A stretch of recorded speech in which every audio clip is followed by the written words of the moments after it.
Welcome back to the Sky News Daily. Neil Patterson here, and today we're taking you through the conclusions of the Grenfell Tower inquiry.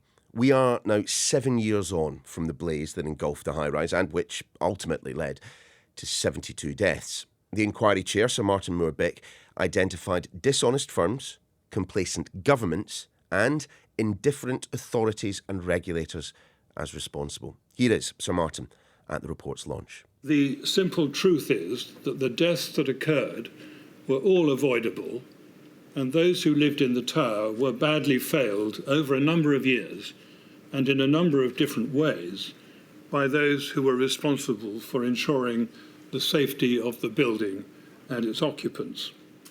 We spoke to her yesterday. She was at Grenfell the night of the fire. Our correspondent Rachael Venables will be here later to tell us what the survivors and the bereaved made of the report.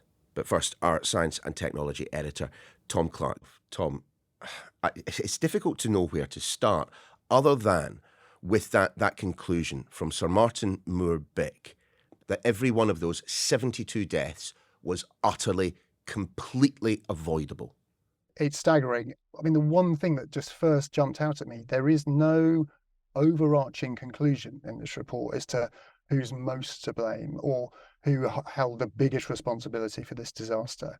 And that's because as you go through it, you realise it is a chain of failure from one stage to the next, at which, if at any point the individuals and the organisations involved had done their job, this wouldn't have happened.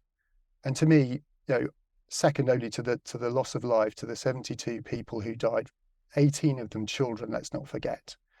I think the most heartbreaking thing after that is the fact that, yes, there were so many missed opportunities, so many chances from the government that designed the regulations despite decades of warning, the report finds, about the fact we can't have regulations that are open to interpretation when it comes to putting flammable things on high-rise buildings, to the manufacturers, and then on down through the people who certify and test, and then contractors who are not knowledgeable enough, scrupulous enough to question whether what they were doing was right. It's almost more, though, isn't it? There was an almost complete abrogation of any responsibility on their part. And well, let's start with, the government. Successive governments had known for decades of the problems of flammable material on the sides of buildings. But it is the line from Sir Martin that by 2016, the year before Grenfell went up in flames, the department responsible was aware of the risks and did nothing. That's right. And left a regulation in place, this approved document B, that allowed enough room for interpretation, for ambiguity, that allowed what I think the inquiry makes clear were unscrupulous manufacturers keen to create a market for their insulation products that were highly in demand as the country looked a lot towards making homes more energy efficient, warmer, to exploit. And there were warnings, there were select committees that questioned, there are email chains, and nothing was done to improve those regulations. It could have done what they say now, which is that if it's combustible in any way, by any definition, it can't be on a high-rise building. That's the case now, thank God, but that wasn't adopted. That's why Grenfell happened. And that's why there are nearly 5,000 buildings in the UK still with flammable cladding on them in various stages of it being removed, or sadly still waiting to be removed 7 years after this fire. Yeah, I mean, the inquiry concluding that government officials were complacent, defensive and dismissive over matters of fire safety, I mean, as ably demonstrated by you there. But again, we learned today that a very significant reason why the building came to be clad in those materials was because of the systemic dishonesty, again I quote the inquiry, on the part of those who made the panels and those insulation products. When you read the detail of how these products were marketed and how the knowledge about their behaviour in many incidents involving them going up in flames, there is no other conclusion other than that the industry knew full well that these products weren't fire safe. It's disgusting. And they went to incredible lengths with, as the inquiry found, in some cases, with the complicity of the bodies that were responsible for certifying their products as safe to use in high-risk buildings. The fact that they were pulled from the market in many jurisdictions but continue to be sold for this use in the UK makes that abundantly clear. Can we just be absolutely clear then? These firms were putting things on the sides of buildings that they knew were not just flammable, but were a significant risk to life. They won't admit that even now. They will say that if used in the right way, if assembled in the right conformations, that's not the case. However, Grenfell demonstrated very clearly it was not. But even a review of the testing procedures, the way they got these things certified, showed how they bent the rules. And on top of that, actually, when it comes to one of these companies, Arconic, went to great lengths to ensure that their representatives weren't even present at the inquiry, that didn't give evidence. Say that again. They didn't even show up for the inquiry. There was a key individual at Arconic. They had emails from this individual about the fact that similar products to theirs hadn't actually been involved in a catastrophic fire, but similar products to theirs from other manufacturers had been involved in fires. There was internal communication to suggest that they were aware of that. They were also aware of the fact the tests in the UK of their products in the confirmation used on Grenfell had failed. The evidence suggests they withheld that from the market. And when it came to the inquiry wanting to seek evidence from those people, they did provide written statements, it's fair to say, but when they wanted those people to appear before the inquiry, the company used a clause within French law that prevents people from incriminating themselves in other jurisdictions. The UK law firm supported them in their arguments that they weren't able to do it. It massively delayed efforts. The inquiry had to use the Foreign Office to negotiate with French officials to try and have this happen. What stood out to me, and it made me genuinely angry to see that the efforts these people went to avoid having to be confronted with these facts and these findings was shocking.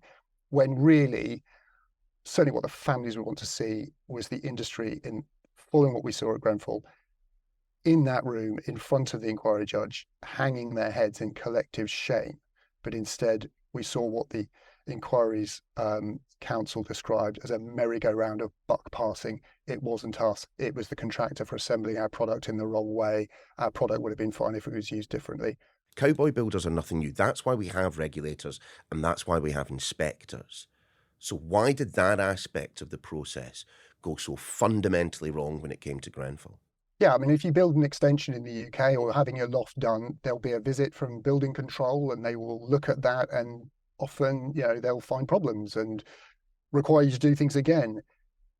The same applies to big construction projects as well, yet the building inspection regime, the fire safety inspection regime utterly failed when it came to Grenfell, and on countless other buildings that just through luck alone didn't end up going down the same route that Grenfell did.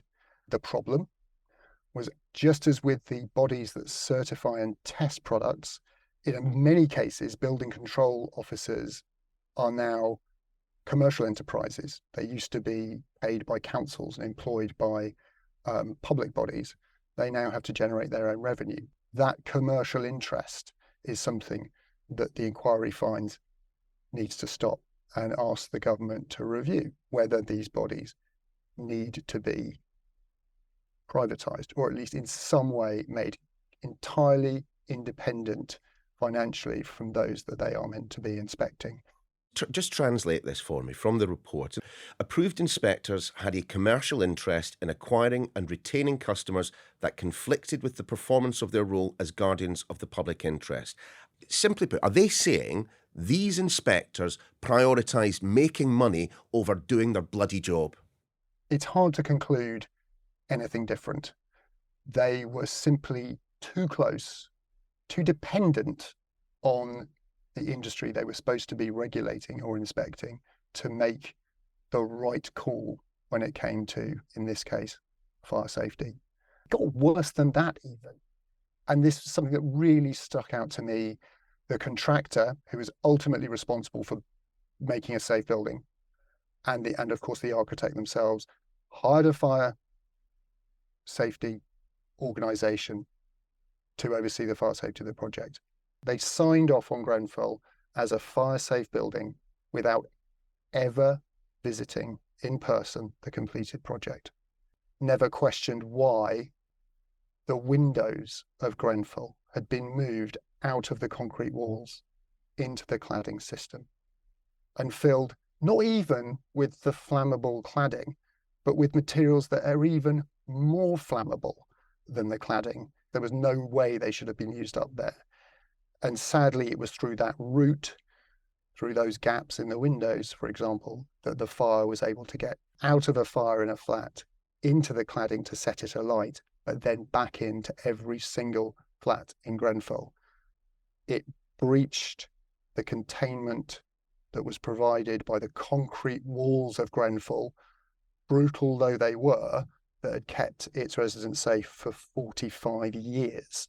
It's a building inspector or a fire safety expert's job to spot details like that, and no one raised any kind of question. What does the report say, Tom, and needs to happen now, immediately, in terms of recommendations?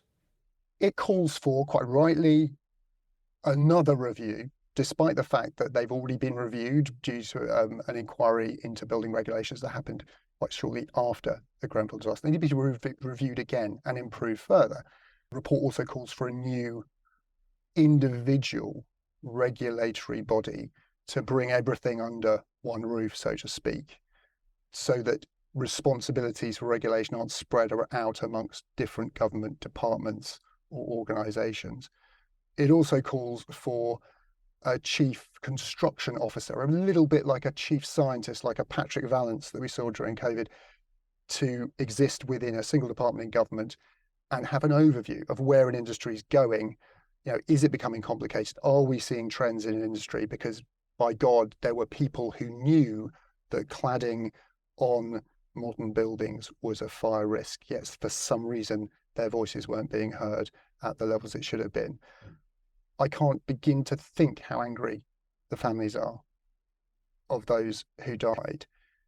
And to see the fact that we still haven't had many of those involved in this sorry tale prosecuted, or at least face the threat of prosecution, is something that's an urgent issue.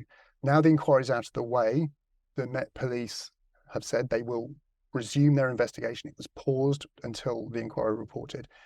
They say it's going to be 12 to 18 months before they can cross-reference everything that's come out in the report with the evidence they'd already gathered, and there is a lot of it, an entire warehouse full of artifacts and bits of construction material on top of witness statements and the other, before the CPS can decide whether to bring those prosecutions.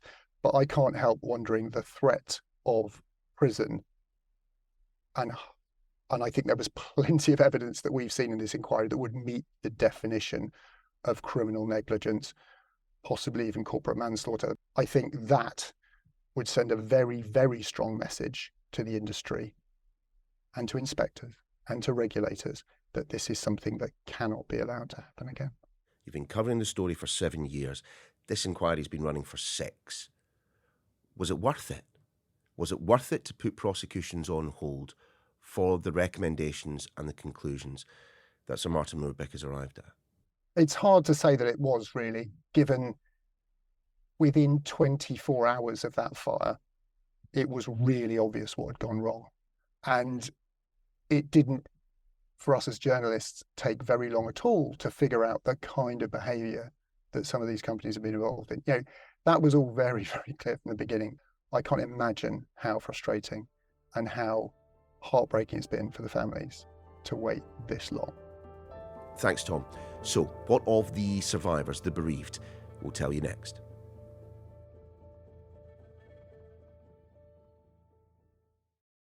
Welcome back. As you'd expect, the Prime Minister has indeed responded to the conclusions of the Grenfell Tower inquiry. He's been speaking in the Commons shortly after PMQs. Today is a long-awaited day of truth, but it must now lead to a day of justice. Yes. Justice for the victims and the families of Grenfell. So what do those who lost loved ones think of the inquiry's conclusions? Well, we know the view of one group, Grenfell United, representing survivors and bereaved families. They say this of the report: whenever there's a clash between corporate interest and public safety, governments have done everything they can to avoid their responsibilities to keep people safe. The system isn't broken. It was built this way. It speaks to a lack of competence, understanding, and a fundamental failure to perform the most basic duties of care. We spoke to her on the podcast yesterday. She's back again, Sky's Rachael Venables, who's been covering this story since 2017. Rachael, you'll have been speaking to the contacts you've made over the years. What are the survivors, what are the bereaved saying about the conclusion of this inquiry? A lot of the people I've spoken to, when I said, how are you feeling now you've got the report, the first answer is a big sigh. It's a sort of moment of reflection and saying, look, we've got it. That's a step, but it's not the end. And I think also there is a moment where you stop and think, gosh, it has been more than 7 years just to get to this stage. People who were children at the time of the fire have now graduated university. Their lives have progressed. And yet they still are in this sort of legal and judicial limbo as they see it, with nobody properly being held to account. This report does help because we know it says in black and white what individuals, what companies did that led to the fire, but it's not the same as somebody being, as one person put it, put in handcuffs and taken to a cell.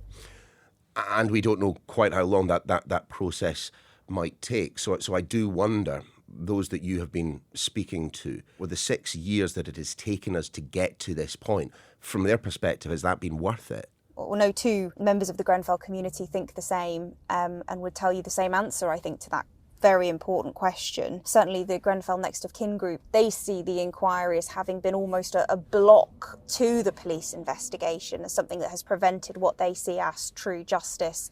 Other groups, other individuals understand the need for the inquiry because the purpose of the inquiry was about preventing future deaths. It was about understanding what had happened and what had gone wrong and changing it in a way that a police investigation or a lengthy trial they feared might get in the way of that. So it's different perceptions depending on who you ask, but we know the police investigation is ongoing. I mean, the Met said earlier this year they had 58 different suspects, 19 companies or organisations under some form of investigation for anything from corporate manslaughter to fraud, misconduct in public office, etc. So that really is where I think most eyes are going to turn to now. Like you, Rachael, I've returned to this story a number of times over the past 7 years, and it's always the personal stories. It's the people who tried to help even in the worst possible circumstances. Tell me a little bit about Raymond Bernard. He was also known as Moses, I believe. Yeah, he was. He sounds like he was an incredible person, a very kind man with a very large, almost calming presence, is how his sister described him to me. I spoke to his sister Bernadette and very close friend Jackie. Just, he had this smile and it just drew you in to him, and if you speak to people that knew Moses, they will always say it was his smile. It was like a naughty smile, wasn't it? But, a cheeky smile. She said this was a man with a huge amount of love and compassion for people, and that was reflected really tragically in his final moments. We heard previously in the inquiry how the grandfather ended up sheltering people in his flat, so he was on the top floor, and we know that as people tried to escape their own flats that night and realised that the stairway was blocked with the smoke, this just thick black chemical tasting smoke just completely blocked their way. They couldn't go down, so they slowly moved up the tower. And he ended up sheltering 6 people in his flat. He even offered his bed to the people who were there. And we know that he sat on the floor before passing away with his dog, Marley. And that is where he died.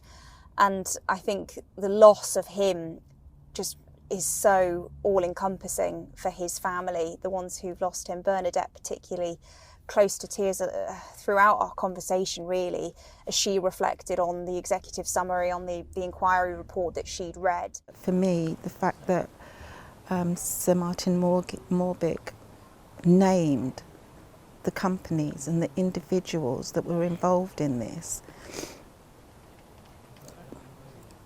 the lack of their honesty, which my family have been saying from the onset. He mentioned the greed. For me, I'm really hoping that the decision makers are held responsible for what they've done. And at some point, they feel the fear that I have felt, thinking of my brother